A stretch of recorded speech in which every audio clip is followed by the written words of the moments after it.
exemplify the spirit, drive, and heart of the Tulane Law School of 2025. She is the proud daughter of immigrants and a first-generation American.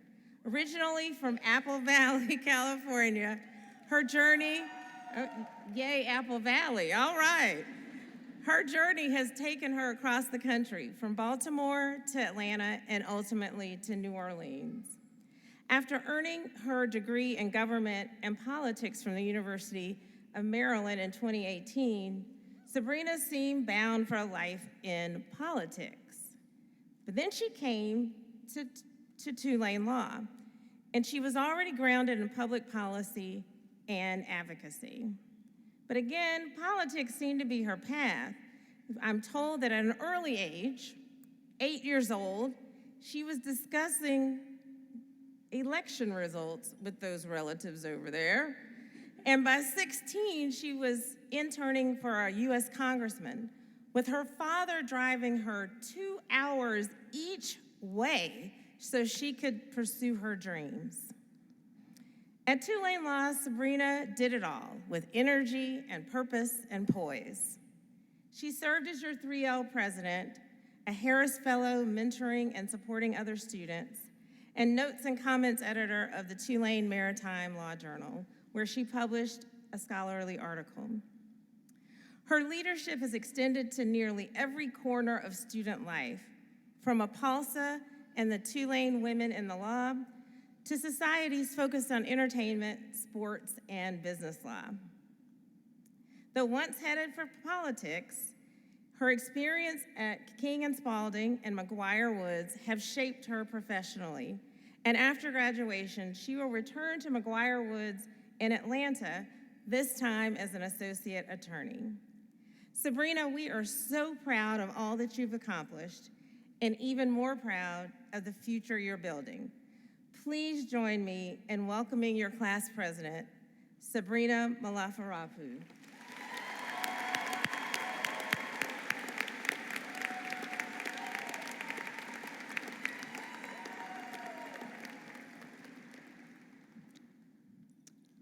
Thank you, Dean Burke.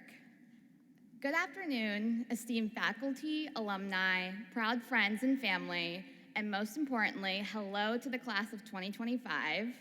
The outfits are a 10 out of 10 today. My dad came to America in the 80s with a green card and a plan. Make $250,000 and go back to India. One of his many jobs was counting people at a movie theater with a clicker for $25 a day. Luckily for him and for me, his plan didn't quite work out. One Sunday at church, he heard someone say, "If you want your citizenship, sign up here." So he did. 6 months later, he became a US citizen. It was the 80s. He stayed and built a life here. I don't think he could have imagined, while working one of his many jobs, snail crawling toward that $250,000 goal, that 40 years later, he'd be watching his daughter speak at her law school graduation. But that's how life works sometimes. You move toward one future, slowly, steadily, and then something unexpected reroutes you. And if you keep going, if you stay open to it, the life that finds you might be bigger than the one you were aiming for. If there's one thing that most of us heard before coming to law school, it was, don't go.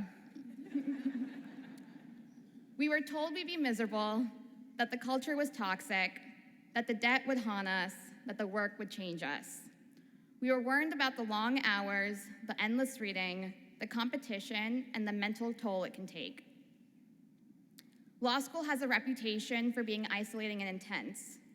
There were moments that made us question why we started at all, times we wondered what we would do if we dropped out. Personally, my backup plan was to charm my way into a Real Housewife franchise as a funny friend of. But despite all the warnings, despite all the doubt, we went to law school anyway. Why? Maybe we just don't like being told what to do. But the reasons were different for each of us. Some came here with a mission to fight injustice or to serve their communities. Some were drawn by ambition, by curiosity, or just a serious aversion to math. Some of us didn't even know exactly why we're here, just that it felt like a respectable next step. And yet, no matter the path that led us here, today we stand in the same place, sit in the same place, on the edge of something greater, armed with knowledge, resilience, and a determination to leave our mark on the world. Of course, this journey wasn't easy. We all experienced those moments when our outlines were aggressively long, when we forgot what a normal sleep schedule even looked like, and when the curve became our villain origin story. But somewhere along the way, through the chaos, the stress, and at least one existential crisis each, we found a way forward. We made it through cold calls that shook us, papers that overwhelmed us, oral arguments that pushed us, rejections that humbled us, and caffeine overdoses that aged us. But we kept going, and we made it to this moment together. We leaned on each other. We group texted each other through breakdowns and breakthroughs. We cheered for each other's wins, covered for each other when we needed to disappear for a bit, and reminded each other that we were smart even when we didn't feel it in ourselves. We didn't do it alone. To our friends and family here today, and the ones watching from afar, you carried us through. You listened to us rant, gave us space, and reminded us who we were when law school made us forget. You didn't need to understand what promissory reliance meant, but you knew when we needed comfort or silence or someone to say, "You've got this." You kept us going in ways we felt more than we ever said out loud. So thank you. To my mom, my dad, and my brother, I hope you know that everything I've achieved in this life is because of you. And while our people carried us from the outside, there were also people inside this building who shaped our experience. The people who keep this place moving include the staff and administrators who work tirelessly behind the scenes, answering our frantic emails, coordinating our chaos, and making each day possible. They make it all happen every step of the way, even this commencement. We're incredibly grateful. We are not the same people who walked into Weinman 3 years ago. We're more capable, more analytical, definitely more tired, but also more prepared. Because our professors didn't just teach us how to brief a case, they taught us how to think precisely, argue clearly, and see beyond the text without losing the bigger picture. Law school wasn't just about learning the rules. It was about learning when the rules don't work and how to fix them. It taught us to navigate uncertainty, not fear it, to be steady when the ground beneath us shifted. The law has never been fixed, and neither are we. Every case we read, every argument we made, every time we fought our way through another exam, it wasn't just about passing. It was about proving that we could handle whatever comes next. And that ability to face the unknown with confidence is more important now than ever. We've lived through some of the most politically, socially, and legally complex years in modern history. We debated constitutional crises in real time. Con law wasn't just a class, it was breaking news. We watched the world shift beneath our feet, and were forced to rethink what justice really means. And so, we adapted. We asked hard questions, we challenged each other, we stayed. And that's what makes our class extraordinary. We learned that discomfort isn't a distraction, it's part of the work. That progress doesn't come from consensus, it comes from friction. And we didn't all agree. We weren't supposed to. But we learned how to stay in the conversation, to listen harder, and to question our own certainty. We are graduating into history as we step into a profession that shapes everything from housing, environmental policy, and democracy itself. The law is both a mirror and a bridge. It reflects the values of the time, but it also connects the past to the future. It's been reshaped again and again by people who believed it could be better and worked within that system to make it true. Lawyers have shaped treaties, launched industries, ended wars, written constitutions, and dismantled injustice. They didn't just know the law, but challenged it, shaped it, and redefined it. And now, that work is ours. It doesn't mean that we will always succeed. Sometimes we will fail, but we shouldn't be afraid to fail. A dissent might not change the outcome, but it can change the conversation and eventually the law. The same is true for us. The ideas we fight for, even when they don't land, still matter, still move something, still last. Because failing means we showed up. It means we tried, and that's how progress begins. My parents raised me to believe there was nothing I couldn't do and no one I couldn't be. I believe that of every single one of us. I've also seen how the outside world doesn't always extend that belief to everyone. That's why visibility matters, not as a substitute for justice, but as a beacon. We belong here, and we always did. Before we step fully into this profession, a space that has historically drawn sharp lines around those whose voices count and whose don't, it's worth thinking about how power operates before it ever becomes precedent.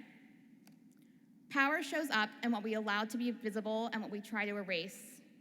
In the words of one of the greatest writers of our time, Pulitzer Prize winner Kendrick Lamar, "Yesterday, somebody whacked out my mural. That energy will make you want to move to Europe, but it's regular for me."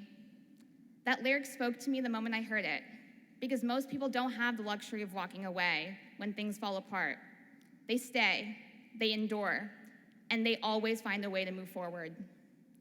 Murals are layered declarations, part memory, part protest, part warning. They are how communities make themselves seen, how they say, "We were here, we mattered." But visibility is vulnerable. What's seen can be defaced. What's acknowledged can be erased. And often, it's the most vital truths that get painted over first. The law works the same way. Just like a painted mural, legal victories don't last on their own. Precedent can be rolled back, rights dismantled, facts rebranded as controversy. Not because the law is neutral, but it is shaped by whoever holds the brush. We are entering this profession at a moment when hard-won rights are being reversed, when speech is under attack, when precedent is no longer protection. People question whether the system works at all and whether it can work for everyone. That energy is exhausting, but it's not new. For many of the communities we come from, like Kendrick said, it's regular. So what do? We paint again, we argue again, we rebuild again. Not because we're naive, but because we know the power of showing up, of putting something into the world that might outlast us, of refusing to let anyone stop us from deciding what gets remembered. That's not just our challenge, but our responsibility, our privilege. Another legendary Pulitzer Prize winner, Robert Frost, once said, "In 3 words, I can sum up everything I've learned about life. It goes on."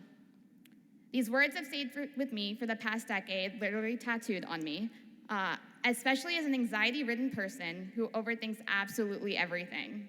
Because even when it feels like things are falling apart, the world keeps spinning. And in that motion, we find our own. Not just movement, but progress. We move forward as lawyers, as advocates, as leaders. Not just to practice law, but to shape it. Not just to enter the profession, but to leave it better than we found it. The future is ours to color, with purpose, with passion, and with precision. Congratulations, class of 2025. Let's go paint the future.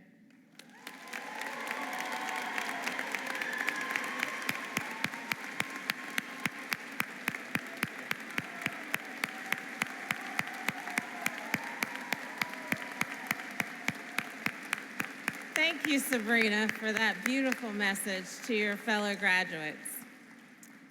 Now, to present this year's teaching awards, I am pleased to call